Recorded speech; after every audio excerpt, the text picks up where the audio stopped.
Hi, this is Kate from Kate Forman Yoga, and today we are going to talk about modifications that you can do if you're working on side plank.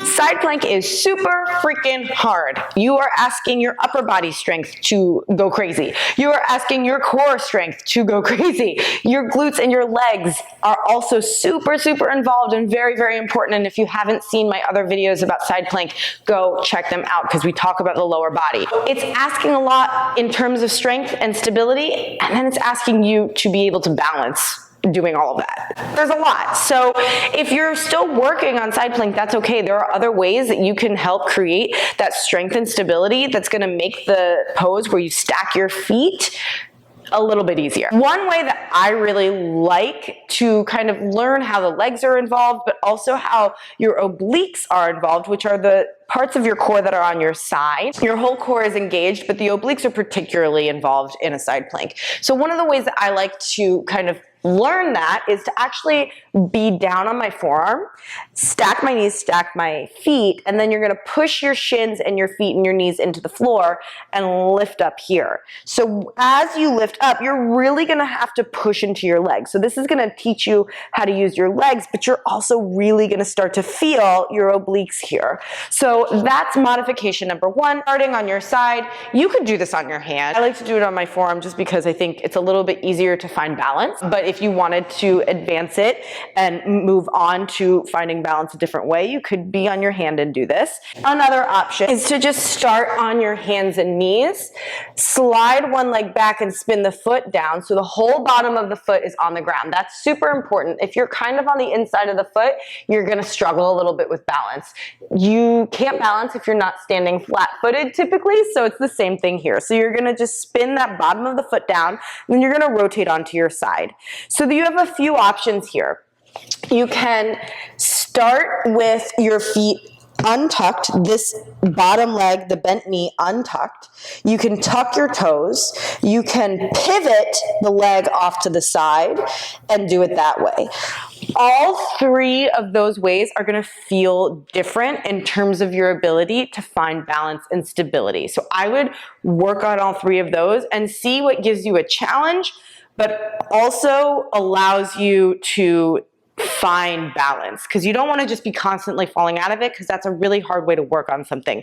You want to feel appropriately challenged in the modification that you choose. The next one is a little bit more advanced. You are going to be more upright in the side plank type position. So I like to come into this one. It's a little awkward too. I like to come into this one from downward facing dog. And basically what you're going to do is you're going to lift your leg and open your hip. So my left leg is lifted. I'm going to rotate so that my left toes are facing the left. Then I'm going to keep my left toes facing the left and step my foot halfway up my mat. Spin to the outer edge of that bottom foot. Flex your feet. Again, go watch my other side plank videos. And then you're going to push down with your legs to come into this modified side plank. If you don't have a lot of mobility in the leg that's bent in the hip, it can be a little bit wonky. So if your pose looks something like this, I wouldn't choose this one. You want the whole foot to be halfway up the mat so that you really are in a nice long line and it doesn't look like your hip is kind of like here, right? Because this isn't much of a side plank. You want to be on the outer edge of that bottom foot. But the key with this one is, again, rotating to your side, and then can you use your legs to keep your hips up? Side plank is all about the legs. So that's another modification. Then, lots of modifications in this video. We're trying to breeze through it fast so that I don't lose you. So the other one that I like to do is, again, from downward facing dog. And I like to start in down dog for side planks because your hips are already lifted. You don't have to work on lifting them to get them up to make the pose lighter. So you're just gonna rotate again onto that outer edge of the foot. And then the other foot is just going to step forwards and the sole of the foot is going to be down. Now this is much harder. Much harder. So in that version, with the foot forwards, you have a little bit more stability because the foot is able to plant. Like I said earlier, the bottom of the foot is able to plant down. Anytime you can get the sole of your foot on the ground, you're going to be more stable, period. That's just how life works. So if you can stamp that foot down, then go for it. A common mistake I see is people start to bend their knees because they're trying to figure things out. If you feel like you have to bend your knees, I would step your hand further away from your feet. I think that tends to mean that you're a little bit too close. And then finally, we have the full side plank with the feet stacked. So again, I like to come into it from down dog.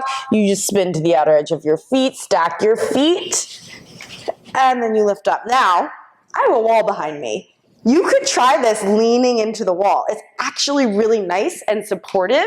So that's another modification you could do. Once all the other side planks feel good and you're like, okay, I think I can find the balance, and then you try it and you start to fall out of it, do it with a wall behind you and lean into the wall. It's gonna help you. And then you'll start to feel like you can do it without the wall, and then you'll just be a side plank expert and it'll be amazing.